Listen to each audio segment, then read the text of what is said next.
How did a woman with no fortune, formal education, or banking experience manage to build a game so massive that it baffled the most influential bankers and statesmen of the 19th century, and stripped thousands of people of their savings by hitting them where it hurt most? To find the answer, we return to the late 1870s, to the foggy and bustling streets of Boston. But be warned, this is not just a story about stolen money. It is the story of a queen of manipulation and her dark empire built on human hope.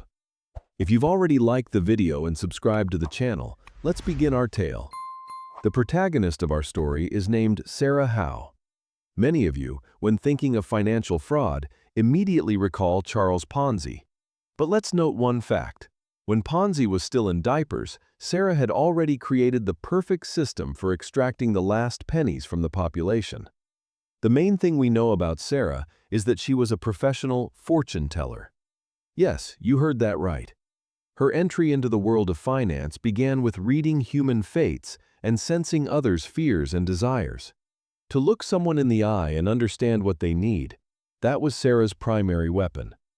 Imagine this: 1879. In the center of Boston, on Franklin Street, a very simple but mysterious office opens. There are only two words on the door: Ladies' Deposit. For women of that time, this name sounded like a magic spell. Back then, women were considered nobodies in the economy. Their money was managed by either fathers or husbands. Banks wouldn't let women pass the doorstep and didn't take them seriously.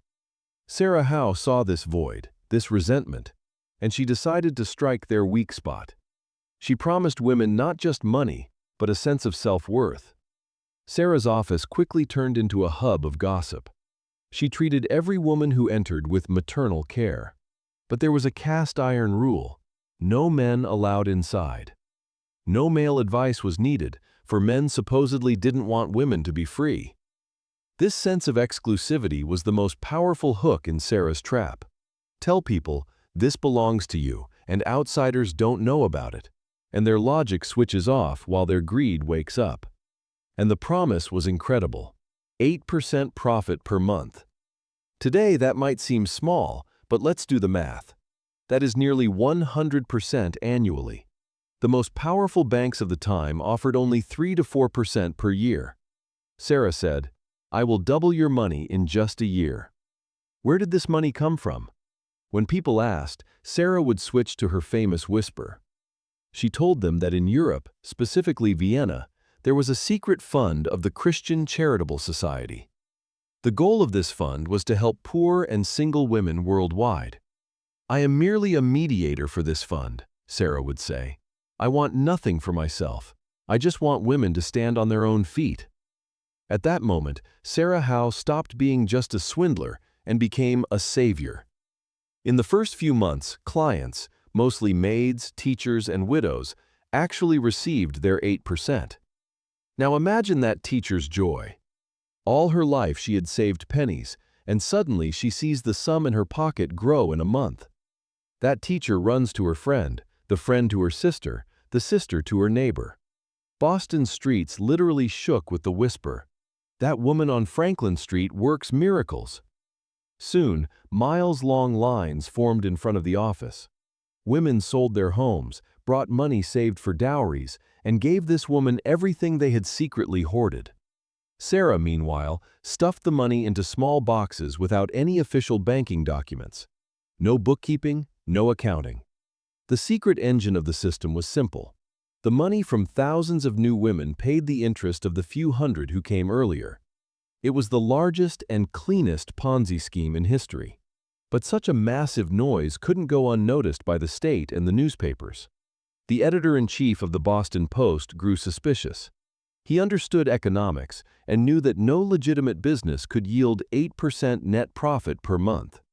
The editor sent journalists to Sarah's office several times, but she kicked them out. "This is a place for women. Men have no place here." Sarah was very clever. She wore the mask of a defender of women's rights to shield herself from criticism. She called the journalists envious men hindering women's success. Eventually, the Boston Post used a trick.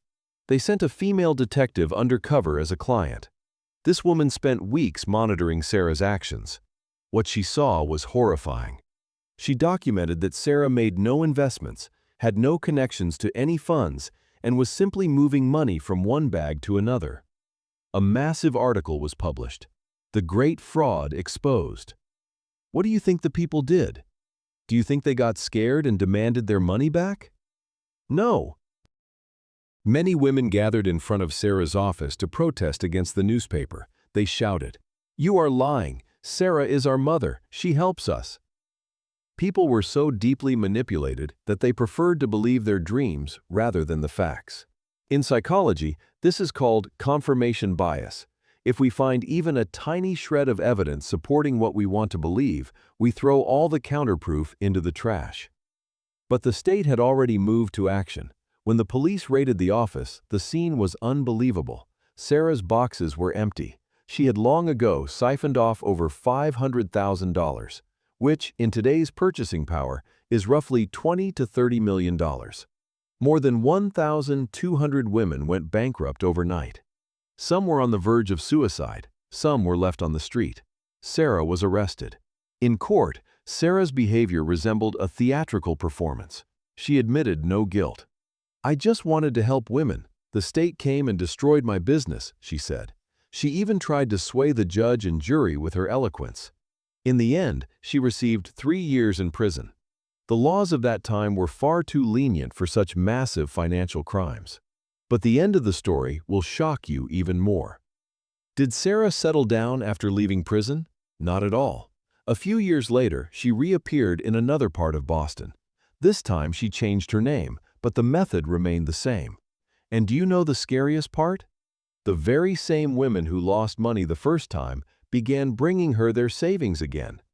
Because Sarah told them, "Last time I wasn't allowed to finish the job, but this time I've built the system so no one can catch us." This is the ultimate proof of the limitlessness of human greed and naivety. Sarah Howe spent the rest of her life engaged in various scams. For a while, she even returned to fortune-telling because she knew better than anyone how to harvest human souls. She died in 1892 in loneliness and poverty, but the legacy she left lives on. The get-rich-quick schemes you see on the internet today, ads for "earn with a secret method only I know," are just digital versions of that small office on Franklin Street that Sarah Howe opened 150 years ago. Sarah's story teaches us one thing. The greatest risk is not in the stock market or the numbers, but in our inner desire to believe in a miracle. If someone promises you profits far exceeding the market and presents it as a hidden secret, know this: the spirit of Sarah Howe is somewhere nearby, aiming for your last penny. Now, take a moment to think. If Sarah Howe appeared before you today and addressed you not in 19th century terms, but in modern language, "I found an algorithm nobody knows. Let's show the power of women or the youth," would you believe her? Don't rush your answer. After all, those 1,200 women standing in line in 1879 also thought they were very smart. They weren't investing in a fraudster. They were investing in their dreams. And Sarah's greatest genius was knowing how to sell those dreams for cash. History shows us that economic collapses don't always happen because of calculation errors. Sometimes they are born simply because one person knows how to exploit the hope of another. Sarah Howe was the mother of this art, and she left us an unforgettable lesson. To protect your money, it's not enough to know math. You must also know your own greed. What do you think about this story? In your opinion, was Sarah Howe a criminal or just an adventuress who took advantage of the weaknesses of her time? Share your thoughts in the comments. If you want more of these real and little-known economic stories, be sure to let me know. After all, hidden within the dusty pages of history are many more like Sarah Howe. Until the next video, always ask questions and stay logical. Remember, the truth is often hidden behind the brightest lie.